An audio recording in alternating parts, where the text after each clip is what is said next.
Using the key entrusted to them by Dorga and Un, the light warriors ventured into the forbidden land of Eureka. Within its depths, they battled fierce foes protecting not only the legendary weapons, but also 2 almighty jobs. All of which were added to the hero's arsenal as the adventure continues.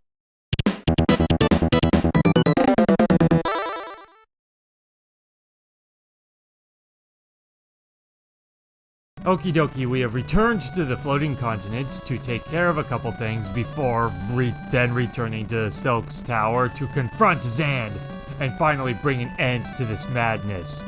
On the way here, I took care of a few things. For starters, I got everybody a good ol' high vitality level. I'm out of capacity again, but at least we're exchanging it for something instead of sitting on it as I've brought up before. Also, I got Gadia equipped with a white robe, so he has armor now. I dropped the ultimate rod. I don't see it particularly coming in handy, and I believe in the final dungeon we'll find a second eldest rod somewhere, which I would just rather have 2 of those equipped on him to maximize his magic power. I also sold all of the excess junk that I had stored inside the Fat Chocobo just to get some extra money that I really am not going to need. I also filled out everybody's spell books. You don't have magic. Gatai got him all of his spells. The Mystic Knight and Hunter can't use arrows, so they're both missing magic spot. But also on top of that, this is cleared out. I cleaned up my spell books as well. I got rid of all the spells that people were just holding on to that I didn't need anymore. And I also filled out everybody's spell books, and here we've got Gadia's spell book. He's still missing a level 7 and a level 8 spell, but that's because those are being held for Leviathan and Bahamut, which we are going to be attempting to acquire next. So that's why he's missing a couple spells. And also, Azure is holding onto a heal spell. He can't cast heal, but I wanted to have that available just in case. So he's holding on to that for Gadia. So if I get hit by status ailments and I need to heal them outside of battle, I can remove that spell to Azure and pass it over to Gadia and have him cast it. But otherwise, I don't want one of his spell slots wasted on heal. I'd rather just carry some items for specific problem ailments, and I'd rather have Cure for Wall and Leviathan actively available during battles than worrying about the heal spell. Because, yeah, heal's level 7. If it were a level 6 spell, I would probably drop Fire 3 or Odin for it, honestly. But it's not. Most of these are white spells, because when you have summons, I feel like you don't really need most black spells. Not to mention, black spells become more obsolete over time. Because, especially attack spells that aren't very strong, I feel like low-level white spells, for the most part, have longer usefulness throughout the game than low-level black spells. A lot of low-level black spells just become useless eventually. Whereas something, even just basic Cure, you're not going to be using it in battle because of how weak it is, but it's still extremely useful to have outside of battle for keeping your characters going through long dungeons. Same with things like Wash, so you can heal status ailments. Status effect spells don't ever become weaker, they're just as effective when you get them as the end of the game, so you don't have to worry about something, so you don't have to worry about them becoming obsolete, whereas something like Fire 2 or Ice 2 eventually just isn't doing enough damage to matter. So while black spells are definitely useful in the right situations, for the most part I feel like white spells have more lasting power, which is why most of Gadia's spells are white spells, because especially when you have the Sage who can just cast summons anyway, by this point most black spells are obsolete.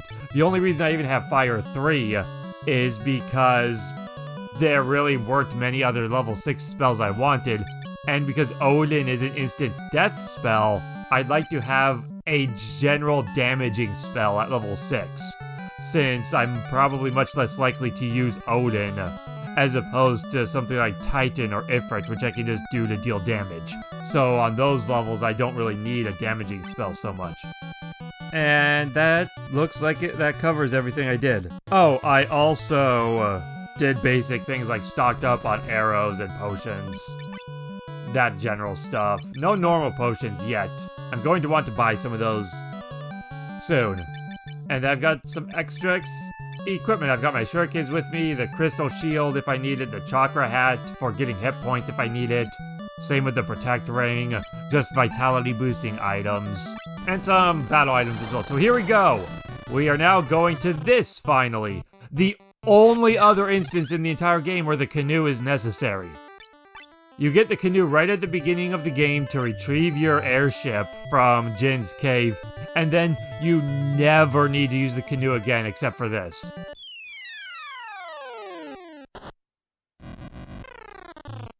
And the reason I gained a level before doing all this is because I wanted to make it less likely that I would level up while going through these dungeons. Or at the very least, make it less likely that I would level up on the way to the boss. So that, because otherwise I would either have to keep Gadia in particular as a sage when he levels up, getting less hit points, or I could turn him into a Karateka or a Viking, but then he would lose his magic points and would have nothing to fight the boss. So that's why I wanted to get the levels first before coming here, to reduce the likelihood of running into that sort of situation. But now I'm out of capacity, so how much is that really gonna matter? Let's find out as we just wreck these guys. These dungeons aren't too tough, though. The tough part is more the bosses. But I feel like you could probably beat both Leviathan and Bahamut sooner than this. I just had no reason to, so I waited until now to do it. Got a bunch of junk from those treasure chests. High potions, I'm already maxed out on those, so those were all wasted. The elixir's good, though. Hello, sea lions. I'm just gonna beat the crap out of you. Everybody fight. You use magic, because you get better job points for magic, but the spell you use really doesn't matter. So just use low-level magic. You know what, you have plenty of Ramu casts, so you can cast that 33 more times, so just keep using that. Hacha! Summon the old man! Who's like, Kya! Even the great mighty Ramu sounds like every other old man. So much experience and so little capacity. I would rather be getting low experience and high capacity just to get my capacity built back up for future use. Hello. Everybody split up your attacks. And then you cast Ramu, which is just gonna kill them all anyway, so it doesn't matter. So, back in the Cave of Darkness, I referenced something that I wanted to bring up. I didn't want to bring it up on the way out of the dungeon, because I just wanted to get through that. And then I completely forgot about it. It just came back to me suddenly. Or rather, I found the note I wrote it on.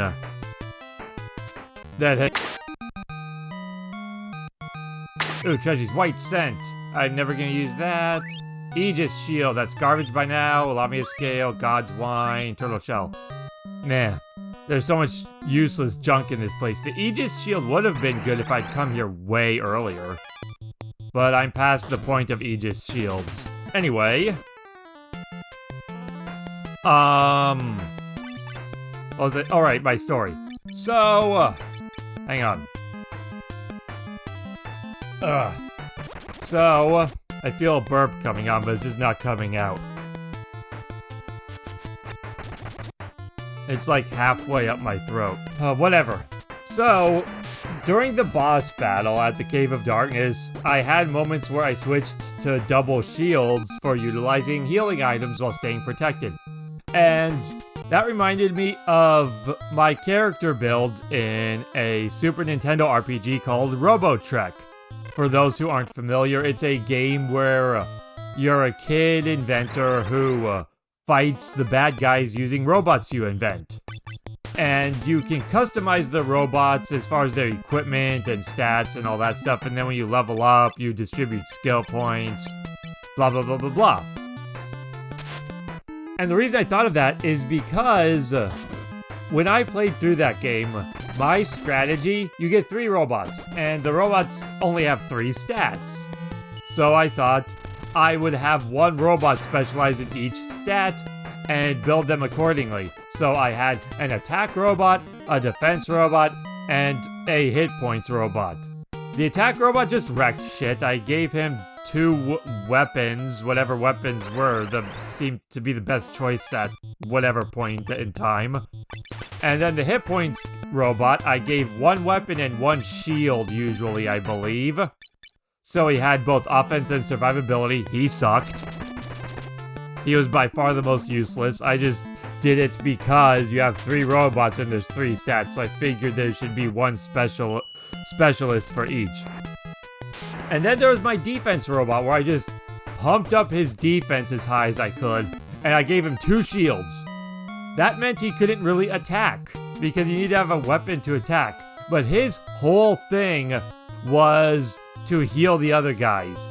I would go in there with either the attack robot or the hit point robot just to make progress or whatever, fight through the battles. The defense robot would just sit on the sidelines. Unless both the attack robot and the hit points robot were defeated, usually against a boss. Then what I would do is I would send out my defense robot, and then he would just sit there, taking damage, being practically impervious to harm, especially early on in the game. Later in the game, the enemy attack powers caught up a little bit. But his whole thing was just sit there. Just sit there and take damage for several turns in a row while I used items to replenish the other 2 robots. Then I would switch him and send out the others. Because the battle system was kind of Pokemon-esque, where you had your robots as your team, and you sent them out. It literally has Pokeballs. The robots go inside literal Pokeballs, yet the game came out before Pokemon, I'm pretty sure. Because it was a Super Nintendo game, so it came out, I think, in the early 90s? It's not even that it's the same idea. Just look at a video of that game, and they're literal Pokeballs. The only difference is I think it's white on top and red on the bottom. And you do these one-on-one battles with your party of 3 robots. And so that was my strategy. Have my attack robot wreck shit, have my hit point robot just exist. And then once both of them were taken out, send in the defense robot to just soak damage, just minuscule amounts of damage, until I could revive the others. You also had a utility weapon, I believe, and I'm pretty sure I had that on the shield robot, because there wasn't anything else to really put in that slot. But even that wasn't the best weapon. That was just because I had to. And even then, I didn't put any points into his attack powers, all into defense mostly, and then some hit points. So even if I did attack with him, it would be practically inconsequential. I also have a note, I think also from the Cave of Darkness, where I had a moment where I was rambling about not rambling, which in of itself was rambling, despite me trying not to ramble, which was the whole point of me bringing that up. And it reminded me of Phantasy Star Universe, which was just an old online RPG. I played it a ton on the PS2, but it was also on Xbox 360 and I think PC. And in that game, it was long story short, it was just an online action RPG. You don't really need to know too much more than that if you're unfamiliar with the game. Because the point is, it was customary in that game, for whatever reason, to congratulate somebody whenever they leveled up. I don't know why that was customary, but whenever I played the game, people would always be like, congratulations or congrats whenever somebody leveled up, and they would just spam it on the screen. And in that game, when you communicated with other players, your dialogue wouldn't just appear in a box in the corner of the screen or something. It would be an actual comic book style text bubble that would appear on the screen, and it could even obscure stuff. Like that screen could pop up, and then suddenly you get blasted in the head with a fireball you didn't see coming because the screen was blocked by text. Normally it wasn't a problem, but it was a thing that could happen. Anyway, we are about at the boss, so I'll continue that thought once we have perhaps won this battle. Maybe lost, but I'm pretty sure we're plenty strong enough to deal with this. So let me just get these sea lions out of the way, and then we can heal and then take care of that. Hello, good sir. I am Leviathan. I shall only lend my power to those with the light. Are you worthy? Rawr! Let's find out. We finally get to confront this shadow we saw in the lake way earlier, and it is this Serpent guy. Let's attack. Everybody just beat the crap out of him while Gadia, bleh. I don't know if wall even works. Safe? Safe on Gatai, sure.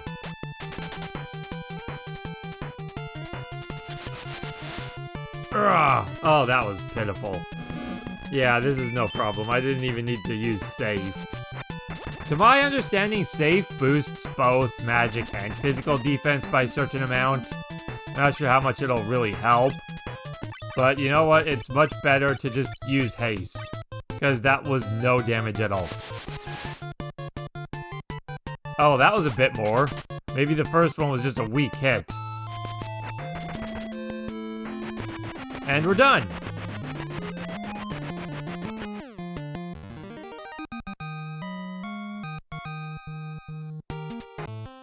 I shall give my power to aid you who have the light. Obtain Leviathan. And now let's just make our way out of this place. Because there's nothing else to really see here. Just a short little dungeon where we get Leviathan. And now we can go into our items. Use Leviathan's power. Give it to Gadia, and now Gadia has Leviathan. And now we just have one more summon to go get, which is also on the floating continent. Let us go do that. Yay, levels!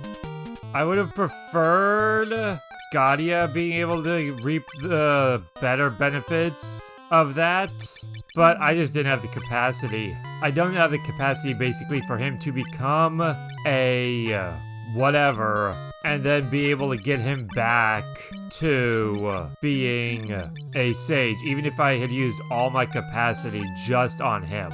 Which is a shame because I would have preferred that. Especially because with every other character, if I need to switch jobs to get more efficient levels in the final dungeon, with anybody else, I'll be able to do that. He's the only one where I won't really be able to freely do that sort of thing because I need to hold on, conserve his magic points. If Azure or Gatai sacrifice their magic points, at this point, who gives a shit? Fortunately, the Sage's vitality is solid enough that the hit point gains aren't complete garbage like with some mages. But still, I could have gotten more if I just had the capacity. If I had, I would have gladly given him more hit points over both Azure and Gatai, though. Like, I would have sacrificed more hit points on both of them over just getting more hit points on Gadia. But it just wasn't feasible because of how expensive it is to get back to Sage from pretty much anything. He's not that far behind anyway. He is my lowest, but not by a whole lot. Still, that trusty flame mail. That flame mail has seen so much crap. All of our gear generally just gets replaced. We have it for a while, and then it gets replaced with something else. But that trusty flame mail that Azure has had, that's been with him since blah blah forever. So long, I can't even imagine the kind of condition it's in at this point. But it's our trusty flame mail. It almost makes me want to go buy a fresh one. If that were a factor, I would definitely go do that. But no, we will keep this one. It is near and dear to Azure at this point, his beloved flame mail that has been through almost as much as he has.